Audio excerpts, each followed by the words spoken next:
Hey, also today I want to talk about all of the common types of cash that you can use to get a deal done. Now, I'm not going to cover things like debt financing and all the ways to get capital. This is going to be really focused around the deal structure and how you can craft it to really meet both the buyers and the sellers' objectives. So I'm going to jump into my screen here and we'll get started.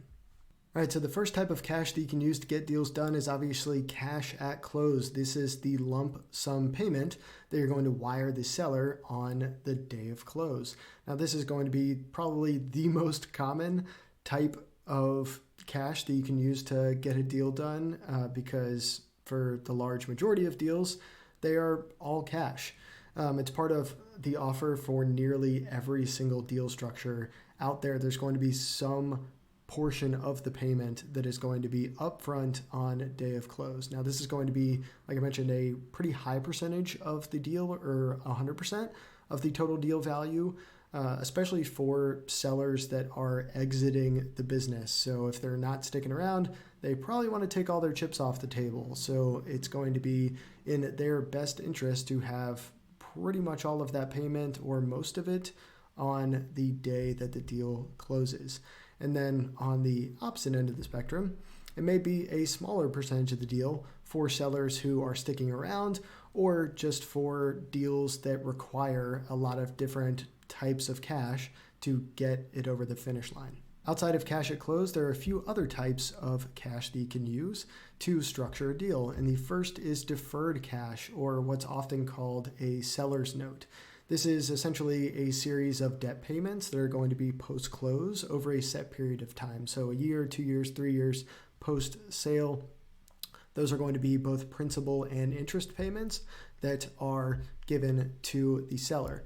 This is an advantage for buyers who really need to bridge the gap between the available cash, the available capital that they have today, and the total deal value. So if they don't have enough cash on hand to put 100% of that up front, a seller's note is a great option to include in that deal structure.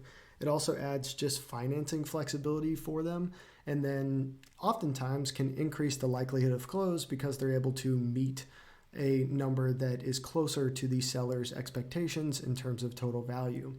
Now, for the seller, this seller's note, or just deferred cash in general, typically means that they're going to have a higher total value of cash over the long term than just cash at close because of those interest payments and typically just the higher amount of cash and dollars that can be involved in a seller's note versus everything up front.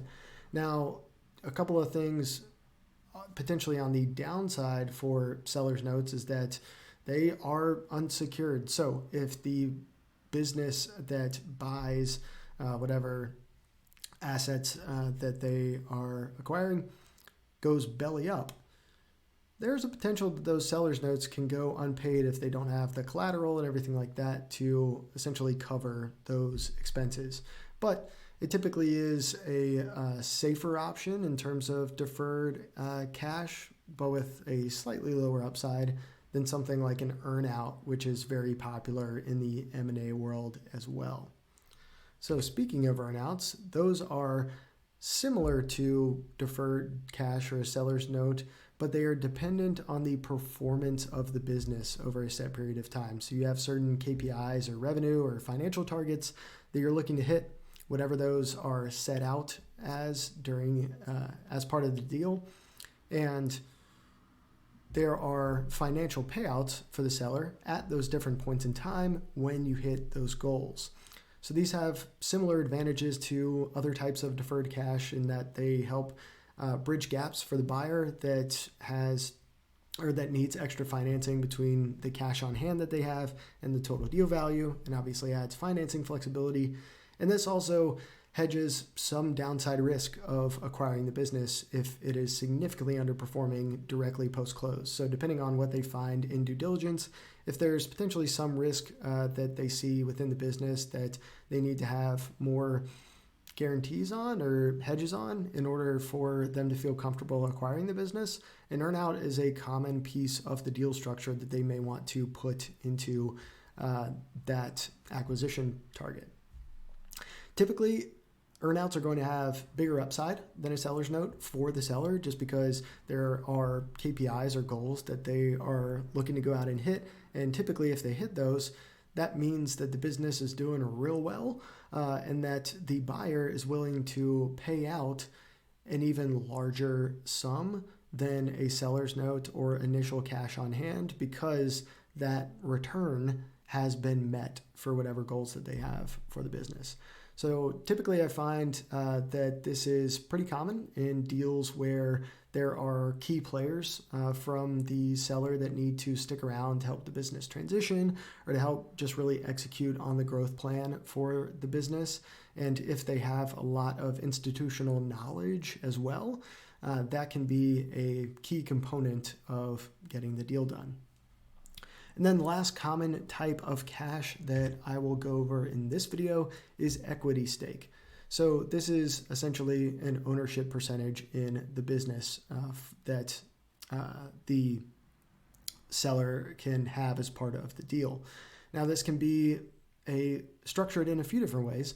One is that it can be part of the buyer's company, the parent company that is buying the asset. The owner who they are buying it from gets a percentage or a certain share in the overall business, which potentially includes other assets that are on the platform, which is great oftentimes for the seller. I've also seen situations where the buyer creates a new sub-company underneath their parent company with select assets inside that includes the seller's sites or assets that they own a significant percentage of. So if, let's say, the seller comes over and they have shares of the broader parent company business, maybe they only own like 1 or 2% of the overall business.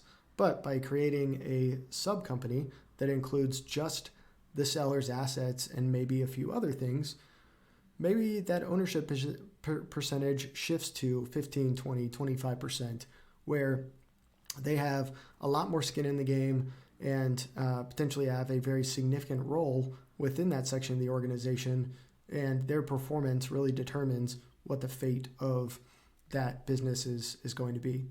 So it can be a very lucrative part of the overall deal package.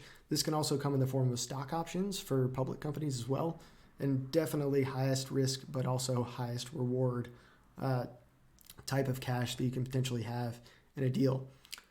I think this is pretty obvious, but it's great for buyers who want to incentivize sellers to perform after sticking around on the business post-close and really stay invested. So that can be a significant motivator, obviously, for the seller who's coming over, and be really aligned to the buyer's goals. And then, like the other types of cash that I mentioned, it adds flexibility, and you certainly need less cash at close if you're giving some sort of ownership stake. So those are just a few of the types of cash that you can use to get deals done. There's obviously a lot of different ways to get a deal done, tons of different structures, and a lot that goes in to different types of debt financing and actually getting the capital to get a deal to go through. So y'all let me know your thoughts in the comments below, and excited to talk about this topic and others in future videos. See y'all later.